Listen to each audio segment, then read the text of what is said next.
Hello, my name is Josh Atkinson, and you have once again stumbled upon my portrait painting YouTube channel. Before I get started, I wanted to ask everybody to hit the like button, the subscribe button, and the notification bell, because YouTube is burying my videos. The last 5 have not cracked 100 views, but 6 videos ago hit 1,000, so YouTube's doing something funny with my old friend the algorithm. Anyway, today's video will be about how I made this painting. It is of Sherilyn Fenn from Twin Peaks.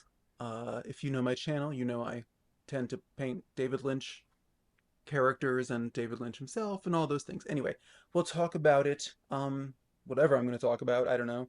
Color, brush strokes, ease of process sometimes, because this one kind of came together surprisingly easily. Uh, we'll find out during the time lapse. So here is our source image, and now our time lapse. So yeah, I guess I momentarily tried to do sort of a wipeout thing, but when the when the paint that's on the canvas is so dark, it just wasn't optimal. You want like a really light can color on the canvas, like white. Anyway, so I'm just kind of being indecisive about how I begin paintings these days. I like my wipeout method, especially when I'm doing these portraits of fairly large heads. But sometimes I'm gonna dabble and try other stuff. This time it ends up looking black and white. It's actually not. It's fake black made of ultramarine blue and burnt umber. And then this is actually just a flesh tone. I think I used titanium white, yellow ochre, and a bit of cadmium red, maybe. Uh, but I guess I just had it light enough that it kind of ended up looking black and white. But whatever, it got the job done. I get the likeness fairly well. I definitely don't have her jawline correct by the time I move on to the next stage, which is probably what you're here for, the more distorting phase. But so, but so yeah, this is Sherilyn Fenn from Twin Peaks. Um, yeah, she was I don't know what she's doing now, but she was a super talented actress, as was everyone in that show, actor or actress, and she was really pretty. And I saw this source photo, and I thought it kind of like the way I've painted Marilyn Monroe in the past. Like sometimes you just see someone who's young and soft and beautiful, and it's just like, well, this seems impossible. Let's give it a go. And especially because the light source was not optimal. Um, do as I say, not as I do. This light source was, I guess, from above. If you can't tell, this is a helpful hint. If you can't tell where a light source is coming from, look in their eyes, because the highlight will give you a reasonable guess. The highlight is slightly to the right and up. So I think they were probably just using natural sunlight in this scene. I'm sure they had like, fill lights and bounce umbrellas or whatever you call them. But but so yeah. But so what I don't know. I have no idea what to make this video about. Um I okay, I'm getting her eyes. Yeah, I don't know. I would love to get to the place with this style that I've very recently wound up uh, with the the choppy brush strokes. Um, I would love to be able to do it in such a way where I don't have to paint a fairly accurate portrait underneath it, because then it's kind of like I'm doing two paintings. I'd love to be able to find a way to do it more organic, not organic, that's not the right word, but more just like uh, at once. But that's okay. Hi. Well, actually, I'll bring this topic up. If you're subscribed to the channel, you may have seen my video for the slew contest.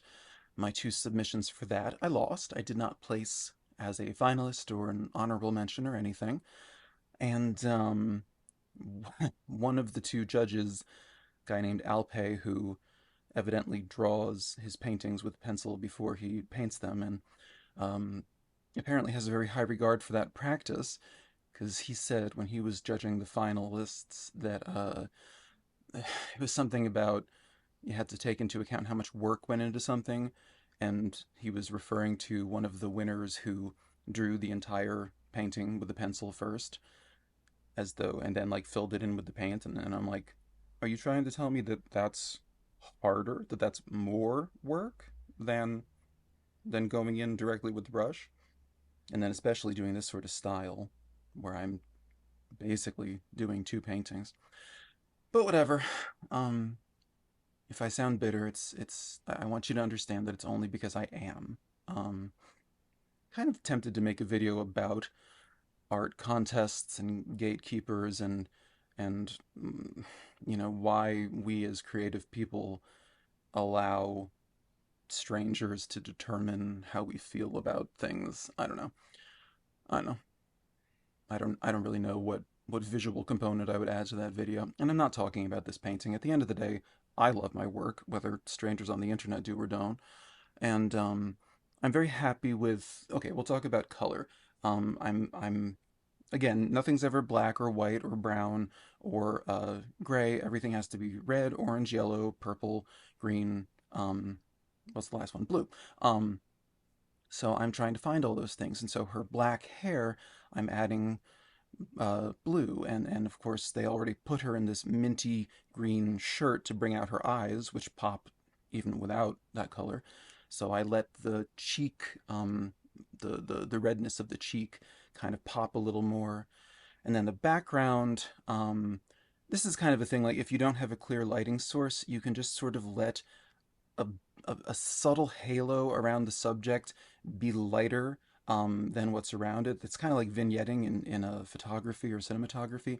Just let the edges be a little darker. You can see I have a subtly brighter orange behind her head, behind her neck, but it very organically blends into the darker sides of the edge. It's just a way to help the subject pop, and it's very doable when the light source is kind of ambiguous. If there was a clear light source from one side, then you would aim that at that background. So anyway, well, I guess the video is about to be done. Okay, this is the finished painting. It is an 11 by 14-inch oil painting on a canvas panel. So then, yeah, that is how I arrived at this portrait of a very young Sherilyn Fenn from her Twin Peaks days. There were lots of opportunities for color choices to feel kind of obvious, complementary greens and, reds. And I don't know, I think it came together and I'm just really happy with it. So, yeah, I wanted to say thank you to new subscribers. I think I'm up to 240 at the time of this recording, and I would love for you to also hit the like and subscribe and notification bell buttons. If you enjoyed this video, check out last week's where I talk about this portrait of Hattie McDaniel and essentially how I'm arriving at my own technique, which you can see in both of these paintings. And how wonderful life is ever since.